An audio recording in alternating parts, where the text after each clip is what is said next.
नमस्कार दोस्तों, कैसे हो आप सब। स्वागत है आपका info academy promotion of information channel में।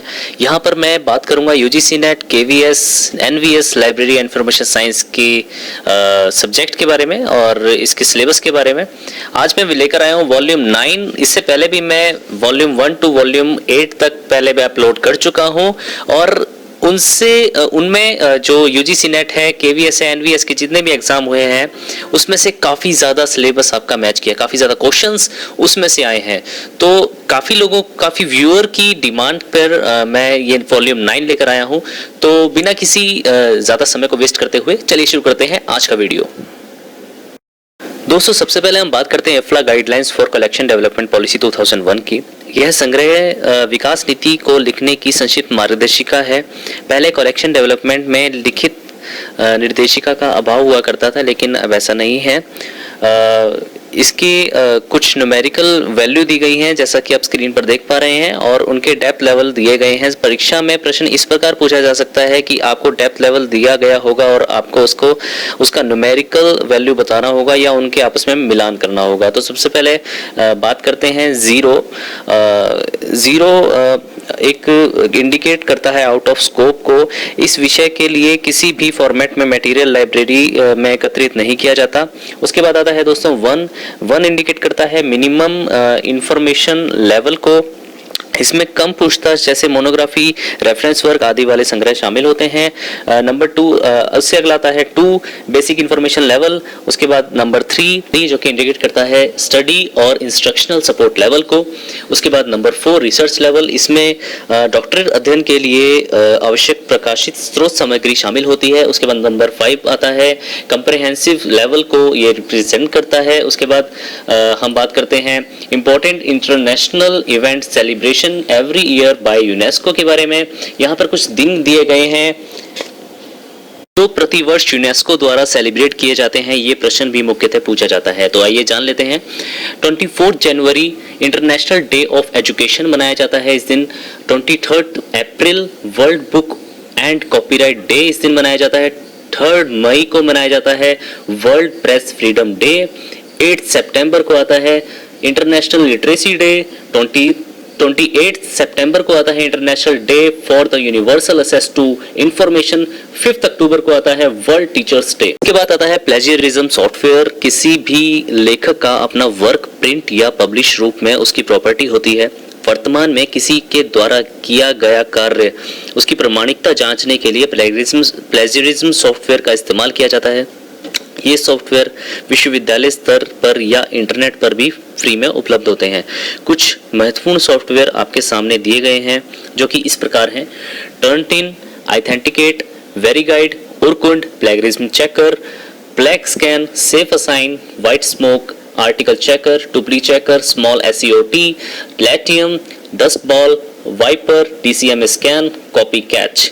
आपको प्रश्न इस प्रकार का आ सकता है कि किन्हीं जो महत्वपूर्ण दोस्तों बात करते हैं यूजीसी रेगुलेशन 2018 की। इसमें प्लेगरिज्म जो है उसको 4 लेवल में बांटा गया है। लेवल 0 में जो आता है वो है सिमिलैरिटीज अप टू 10%। यहाँ पर आपकी जो थीसिस या फिर जर्नल आप लिख रहे हैं उसकी स्क्रिप्ट अगर दूसरों से सिमिलर हो रही है 10% तक, तो आपको कोई पेनल्टी नहीं भुगतनी पड़ेगी। उसके बाद आता है लेवल 1। इसमें आपको डिवाइड किया हुआ है 10 से 40% तक। अगर आपकी सिमिलैरिटी हो रही है तो आपको उसकी रिवाइज स्क्रिप्ट 6 महीने के अंदर डालनी होगी या फिर आपको वो जो आपकी स्क्रिप्ट है उसको विड्रॉ करवाना पड़ेगा। लेवल 2 में आता है सिमिलैरिटीज अबव 40 to 60%। इसमें अगर आपकी 40 से 60% तक आपकी सिमिलैरिटी हो रही है तो आपको वो 1 साल के अंदर आपको रिवाइज कराना पड़ेगा आपकी स्क्रिप्ट, या फिर उसको विड्रॉ कराना पड़ेगा। इसके बाद लेवल 3 में दोस्तों आता है 60% से अगर ज़्यादा सिमिलैरिटीज पाई जाती हैं तो वो ऑटोमेटिकली वो जो स्क्रिप्ट है वो कैंसिल मानी जाएगी और या फिर उसको विड्रॉ कर दिया जाएगा। इसके बाद दोस्तों जान लेते हैं अवार्ड एंड एसोसिएशन के बारे में। ये कुछ महत्वपूर्ण लाइब्रेरी प्रोफेशनल के दिए अवार्ड हैं और साथ में किस संस्था द्वारा दिए जाते हैं उनका विवरण इस प्रकार है। Professor Cola best librarian award ILA के द्वारा, professor Joginder Singh Ramdev life time achievement award IIT LIS के द्वारा, librarian of the year award IASLIC के द्वारा AS Raizada memorial young information scientist award SIS के द्वारा ये दिए जाते हैं। दोस्तों अब बात कर लेते हैं प्रेसिस की, जिसकी फुल फॉर्म है preserved contest indexing system developed by Derek Austin 1968। इसमें हम इसमें प्रेसिस के प्राइमरी व सेकेंडरी ऑपरेटर्स के विषय में जानेंगे। यह प्रश्न भी परीक्षा में अक्सर पूछा जाता है। Primary operators and secondary operators के विषय में हम जानेंगे। इसे हमने तीन ऑपरेटर्स में डिवाइड किया है। प्राइमरी ऑपरेटर्स जो हैं उसको तीन में डिवाइड किया है। सबसे पहले आता है environment of core concepts. Zero अगर आपका दिया गया है वहां पे तो जीरो इंडिकेट करेगा लोकेशन को। उसके बाद आता है कोर कंसेप्ट्स। एक न्यूमेरिक अगर दिया गया है तो आपको वो इंडिकेट करता है की system, object of transitive action, agent of transitive action. 2 अगर दिया गया है तो action, effect of action. 3 performer of transitive action. इसके बाद आता है extra core concepts. 4 view point as form. 5 selected instance, for example study region, sample population. 6 अगर दिया गया है तो वो इंडिकेट करेगा फॉर्म ऑफ डॉक्यूमेंट्स। सो हम बात करते हैं प्रेसिस के सेकेंडरी ऑपरेटर्स की। सबसे पहले आता है concepts. F bound coordinate concepts. G standard coordinate concept. उसके बाद आता है डिपेंडेंट एलिमेंट्स। P इंडिकेट करता है पार्ट प्रॉपर्टी को। Q member of quasi group. R assembly. Special class of action. S indicate करेगा रोल इन आइडेंटिफायर को। T author attributed association को। U टू वे इंटरैक्शन को। इसके बाद दोस्तों आता है types of abstract and their function. इसमें हम एब्स्ट्रैक्ट के टाइप ऑफ और उसके फंक्शन के बारे में पढ़ेंगे। सबसे पहले आता है इंफॉर्मेटिव एब्स्ट्रैक्ट। यह जनरली साइंस, इंजीनियरिंग और साइकोलॉजी रिपोर्ट के लिए यूज होता है। इसे पूर्ण सार के रूप में भी जाना जाता है। इसमें पृष्ठभूमि, पर्पस, मेथोडोलॉजी, रिजल्ट और कंक्लूजन शामिल होते हैं। इसके बाद आता है इंडिकेटिव एब्स्ट्रैक्ट। यह एक तरह के डॉक्यूमेंट का कंक्लूजन होता है। उसके बाद आता है क्रिटिकल एब्स्ट्रैक्ट। इसमें किसी डॉक्यूमेंट की स्ट्रेंथ और वीकनेस का पता चलता है। यह डॉक्यूमेंट का इवैल्यूएशन व समरी होता है। उसके बाद आता है स्लैंटेड एब्स्ट्रैक्ट। इसमें किसी विशेष समूह को लक्ष्य किया जाता है। इसके बाद दोस्तों हम जानेंगे इंफॉर्मेशन लिटरेसी मॉडल्स और उनके निर्माता और उसका प्रोसेस। तो शुरू करते हैं। सबसे पहले आएगा बिग 6 मॉडल। इसका जो निर्माता है वो है माइक आइजनबर्ग एंड बॉब बेर्कविट्ज। इसका स्टेप नीचे दिया गया है। आप चाहे तो स्क्रीनशॉट ले सकते हैं या फिर स्क्रीन को पॉज करके आप अपनी नोटबुक पे नोट कर सकते हैं। उसके बाद आता है 8WS मॉडल। ये इसका जो निर्माता है वो एनेट लैम थे और इसका जो प्रोसेस है वो आप नोटबुक पे पॉज करके आप ले सकते हैं।